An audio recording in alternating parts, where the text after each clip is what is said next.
What's up, y'all? I'm back. It's Meat Languages, aka Normie, and I want to tell you learning Japanese is actually very easy. I know that it is one of the most hardest languages in the world for an English speaker, but look, we take risks over here, and those risks entail actually doing hard challenges.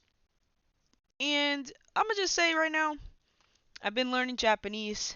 It feels like for all my life, I'm not even gonna lie. But if we really want to crack down on the specifics, I'm gonna say somewhere around like 2019, somewhere around there. Because I started learning Korean in 2017. And then I stopped and I picked up Japanese. And now I'm a Japanese major. And we're not even gonna get into that. But, because I'm not like in school right now, we're not gonna talk about that. But anyway, Japanese is easy. And I'm gonna tell you how. So even though I started back then, um, at first it was hard. Of course, if you're starting something new, it's going to be hard. But I'm just gonna say that like if you put in the effort, like it's definitely easy. And a lot of people are overcomplicating it as well. You don't have to do certain things this way or this way. You can actually learn a language in a very simplistic manner as long as you're doing it effectively. So, my method is kind of like immersion, sort of. So, I didn't start that way because I didn't know what immersion was, but I started with like textbooks and things like that. Like, I've been 100% self-taught up until like I started going to college, but even then, the college classes were easy. So, I'm just saying like I've been 100% self-taught for a very long time. And I just wanted to put that message out there like honestly that Japanese is actually easy. This is what I do, right? I go to YouTube right now currently in my study schedule. I go to YouTube and I find a Japanese YouTuber that I want to watch. And 90% of you guys already clicked off, so this is secret information.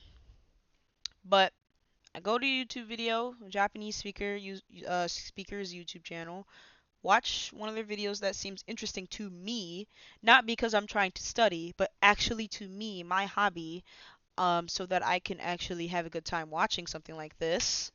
Um, you know, I click on that, and whatever word comes up that I don't know, or kanji, because you know that sometimes in the Japanese media side of things, they put like subtitles on the screen and stuff like that. Even if it's like a reaction subtitle or they legit put all the subtitles there, depending on the YouTuber you watch.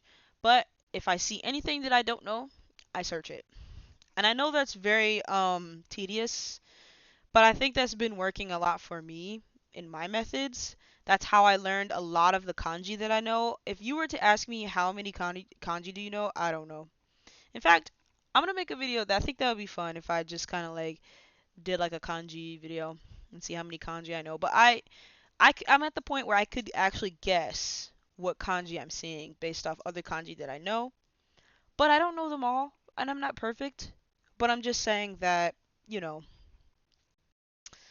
yeah, the method works for me, and everyone's method is different. But all in all, here, I'm just saying that learning Japanese is very easy. Okay, now it depends on how you do it because you can make it hard on yourself. So if you're a beginner, the beginning's probably going to be the hardest part. Just starting is probably the hardest part of learning Japanese or any language or doing anything. It is starting. That is the hardest thing. But once you get past that part, you should be good as long as you are consistent. I think that's also another hard part, just consistency. But yeah, I mean, that's pretty much all I got to say, to be honest. So like honestly, since I believe that it's easy, um, subjectively anyway, like I said, I believe, right? I'm gonna tell you guys really what all you need to know to really be successful in the language, at least in my opinion. So first, hiragana, katakana. You don't really have to do kanji yet. I wouldn't say you have to because even if you read hiragana katakana on the page, you're not really gonna know what it's saying anyway.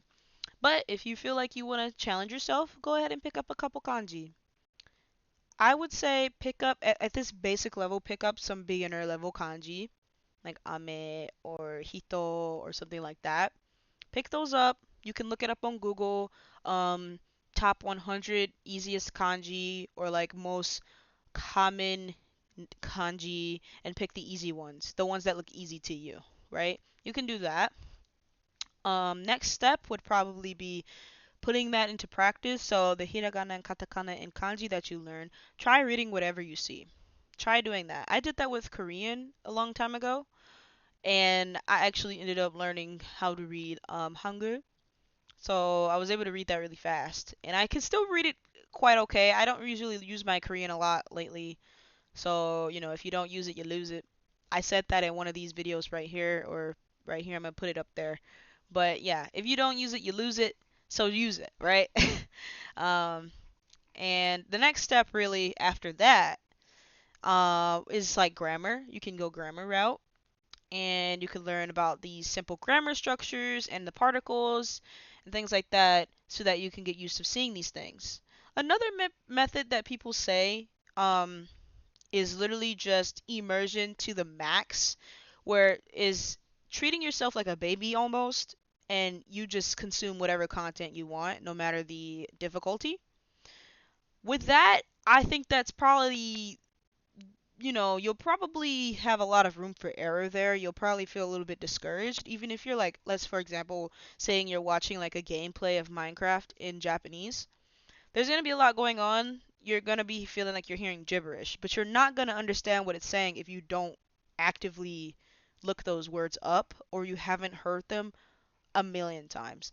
I'm not going to lie, you can't really get results fast or as fast as you can, without actually putting in the work to understand what is being said. And so I'm saying, like, if you're that beginner level, you probably shouldn't even be trying to do that yet. You should probably just break everything into chunks.